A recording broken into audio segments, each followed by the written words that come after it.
Chers amis, bonjour. Vous êtes en compagnie de Pierre sur la chaîne YouTube Sur les pas de Pierre et Léna. J'espère que cette vue paisible de ces deux chevaux dans le champ voisin vous amènera vers le calme intérieur et la sérénité. On va sans tarder entamer notre 43e émission. Donc nous nous dirigeons vers notre table préférée sur cette petite terrasse à la campagne. Et on va surligner évidemment avec une certaine satisfaction notre avancée quotidienne pour cette émission, 1 minute de lecture par jour de ce livre incroyable. Alors vous avez fait un grand honneur hier d'être nombreux à venir prendre connaissance de l'émission, donc la veille numéro 42, émission qui, pour ce qui concerne celle d'hier, était consacrée à l'introduction du chapitre 5, tactique. Alors aujourd'hui, on va rentrer dans le vif du sujet avec un nouveau thème qui s'appelle donc royauté, que je vais m'empresser, comme je vous le disais, de surligner de façon à bien garder le déroulement. Alors, d'un côté, le portable dans la main gauche et dans la main droite, le crayon. Voilà, on s'applique et on souligne comme ça le mot royauté. Et puis à côté, on a notre plan de déroulement de ces lectures quotidiennes pendant 88 jours. Alors j'espère que ceux qui auront le courage de nous suivre plusieurs jours d'affilée vont pouvoir mesurer à quel point la répétition du quotidien, lorsqu'elle est appliquée à des choses utiles et intéressantes, est une force absolument incroyable, un peu comme un musicien qui fait ses gammes tous les jours. Eh bien, si tous les jours nous nous entraînons à reconditionner nos pensées. Alors j'ai appuyé sur un bouton qui n'est pas le bon et je ne sais pas revenir en arrière. Ça y est, on a trouvé. Donc voilà, ma trombine n'est pas très intéressante, c'est le livre que je voudrais vous montrer. Et donc voilà, nous sommes à l'émission numéro 43, chapitre 5, tactique, voilà qui est surligné. Et évidemment, dans ce live de première émission, on est le samedi, pour l'instant, 14 octobre. Ça va sans dire que ça sera tout autant valable en replay. J'espère que vous allez bien, que vous êtes bien installés. En tout cas, merci à toutes celles et ceux qui nous encouragent quotidiennement, qui envoient des messages très bienveillants et très positifs également sur nos différentes émissions. Donc celle-ci, ça va être la 43e, plus vous allez les trouver en cherchant dans la playlist consacrée à 1 minute de lecture par jour, La fin du mal de Jérémy Locke. Eh bien, vous allez constater qu'on a également produit 2 lives et puis un live un peu spécial qui date de 2 jours, qui retrace le chemin qui nous a conduit vers la découverte de ce livre. Et c'est toujours important de savoir finalement quel est le chemin que nous suivons dans notre vie. Chemin qui, pour le résumer de manière très très brève, vous en aurez beaucoup plus dans le live que je vous indique, eh bien, certainement marquer une étape primordiale avec la lecture du livre, à haute voix, je le précise, donc en live également, le livre de Valérie Bugeaud, qui sont Les raisons cachées du désordre mondial, évidemment, qui est, on pourrait dire presque le frère jumeau du livre de Claire Séverac, La guerre secrète contre les peuples.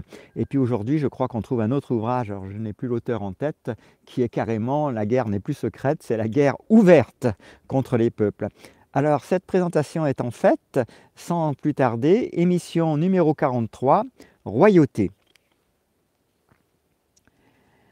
Dès les premiers jours de l'homme, il y a eu ceux qui ont regardé autour d'eux et qui ont vu les autres comme des outils à utiliser. Au lieu de s'élever dans la sagesse et dans la compréhension, où la prospérité infinie est possible, ils ont mis au point la paresse du vol et du contrôle. Dans la forme primitive, ce furent les hommes qui utilisaient une force physique supérieure et la menace de la violence pour intimider les gens. Leur revendication était simple, l'argent. Les hommes les plus forts pouvaient vivre du travail des autres. Le succès de tels hommes se mesure pour eux dans les modalités de la culture moderne. Certains sont des gangsters et des brutes, d'autres des barbares et des bandits. Du fait de leur succès limité et de leur brutalité sans fin, un tel mal a rarement tenu la population en esclavage pendant bien longtemps. Les révoltes et les luttes de pouvoir furent fréquentes. Il était extrêmement difficile pour une personne de maintenir son emprise et extorsion sur la population. À mesure que l'histoire a progressé, des hommes beaucoup plus rusés ont élaboré l'élément de contrôle nécessaire pour stabiliser le pouvoir sur les gens. Cet élément est la culture. Au lieu de l'extorsion et de la brutalité, ils ont créé les notions de statut légitime et de royauté. Leur objectif était d'empêcher la population de se révolter en lui enseignant que leur autorité était légitime. C'est le principal objectif de toute culture. Pendant des milliers d'années, la culture de la royauté a asservi toute l'humanité sous les noms de chefs, rois et empereurs. Tous les titres de noblesse ont été conçus pour renforcer l'image de loyauté familiale. Les peuples, qui sont naturellement respectueux et déférents envers leur famille, reçurent pour instruction que la royauté était la famille supérieure. Notez ce mot écrit en italique dans le texte. Supérieur. Dans toutes les cultures, le roi était considéré comme quelqu'un se situant entre un père et un dieu. Cette idolâtrie de la famille est la pierre angulaire de la royauté. On enseignait à la population qu'obéir à la noblesse était la forme supérieure de respect de leur père et de leur mère. L'objectif de la culture était de déformer la compréhension des gens pour qu'ils croient que les extorqueurs détiennent une place légitime dans leur vie. Le résultat fut que la population s'est rarement défendue. Chaque aspect de la culture de la royauté enseignait aux gens des concepts tels que la noblesse, la loyauté, le devoir et l'honneur. Chacune de ces idées sont des mensonges. Elles sont conçues pour enseigner aux gens que leur valeur est inférieure à la valeur du roi. Je répète, chacune de ces idées sont des mensonges. Elles sont conçues pour enseigner aux gens que leur valeur est inférieure à la valeur du roi. Sans les pièges de la culture, ce dernier serait simplement vu comme un malfrat s'emparant de la nourriture et du travail à la pointe d'une épée. Avec la culture, il est Sa Majesté, le roi. Toute culture est un mensonge conçu spécifiquement pour garder les puissants au pouvoir. Toute culture est un mensonge conçu spécifiquement pour garder les puissants au pouvoir. Fin de 7 minutes de lecture par jour. Merci de votre attention. Dès demain, nous aborderons l'émission numéro 44 qui aura pour thème « Histoire de la liberté ».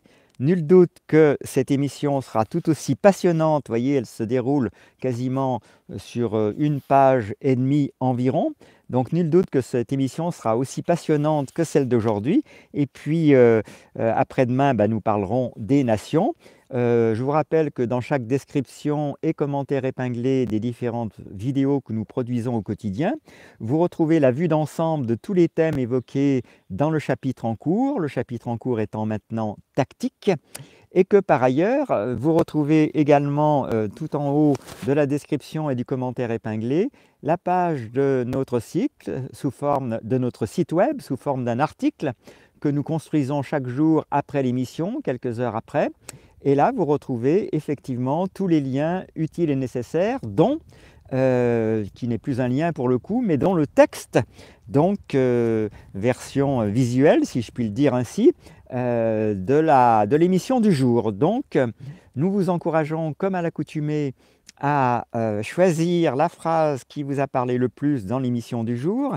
La dernière phrase d'aujourd'hui est déjà à elle seule une déclaration importante, puisqu'elle nous dit ceci: avec la culture, là on parle du roi, de la royauté, il est Sa Majesté, tout ça avec une lettre majuscule en première lettre de chaque mot, Sa Majesté le roi. Toute culture est un mensonge conçu spécifiquement pour garder les puissants au pouvoir. Donc voilà un exemple de phrase que vous pourriez avoir envie de restituer en commentaire de la vidéo, tout en tenant parallèlement un petit carnet. Alors évidemment, ces méthodes que je vous enseigne à travers ces lives, je les ai testées pour ma part tout au long de ma vie. Et donc j'ai comme ça intégré, assimilé plusieurs ouvrages dont je me souviendrai toute ma vie. Car le but est que tout ce que nous lisons ensemble s'inscrive dans vos mémoires pour créer une nouvelle mémoire qui est celle de la liberté. J'espère que chacun l'aura bien compris. La liberté, avec ce livre qui est finalement très enthousiasmant, hein. Je vous rappelle le quatrième de couverture, parce qu'on peut avoir tendance à l'oublier en cours de route, hein. Jamais dans l'histoire, dans toute l'histoire, les circonstances n'ont été réunies contre le mal manifeste de la tyrannie et de l'esclavage, comme c'est le cas aujourd'hui. Donc vous voyez, c'est très enthousiasmant et ça donne plein d'espérance pour ceux qui n'en auraient pas assez. Les rêves qui brûlent dans les cœurs de milliards de personnes sont devenus de plus en plus forts au cours des millénaires. Nous devons aux enfants de ce monde une liberté de l'esclavage que peu sont capables de concevoir. C'est l'ère la plus passionnante, c'est l'aube de la liberté de l'humanité. Alors, vous voyez cette image qui est à elle seule tout à fait parlante. Je prends un peu de recul pour vous la montrer dans son ensemble. La fin du mal. Et je vous rappelle que dans ce live d'1 heure qu'on a fait cette semaine, on vous retrace la longue histoire de ce livre, puisque sauf erreur, il a été publié en 2005. Et qu'en version anglaise, on trouve de nombreuses traces, dont le site web, donc, qui a été créé selon mes recherches dans les années 2006-2007. On en trouve des traces sur le site d'archivage archive.org, et puis ensuite on trouve de multiples youtubeurs comme votre serviteur qui ont enregistré ce livre en version audio, pour la plupart d'une seule traite, ce que je trouve personnellement dommage, à moins évidemment de reprendre cette vidéo jour après jour et de la découper, mais ça offre pas mal, ça présente pas mal de contraintes techniques pour savoir où on s'est arrêté, où on doit reprendre.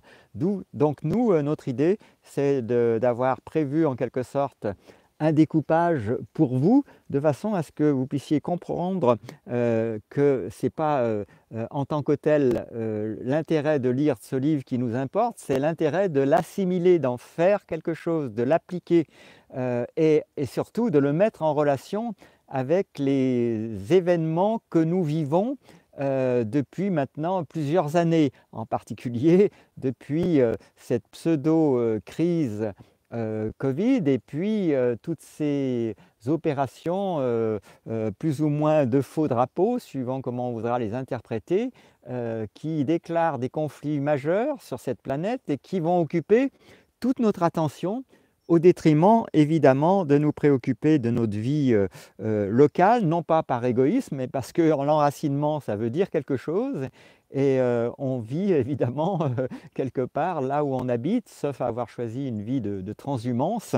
Et donc ces informations internationales quotidiennes, matraquées par les médias mainstream, évidemment nous détournent des sujets plus enracinés de notre vie quotidienne, tout aussi importants, parce que chacun a le droit, évidemment, c'est un minimum de le dire, de vivre. Alors j'espère que toutes ces réflexions vont alimenter les vôtres, et puis qu'on soit d'accord ou pas n'a pas une grande importance.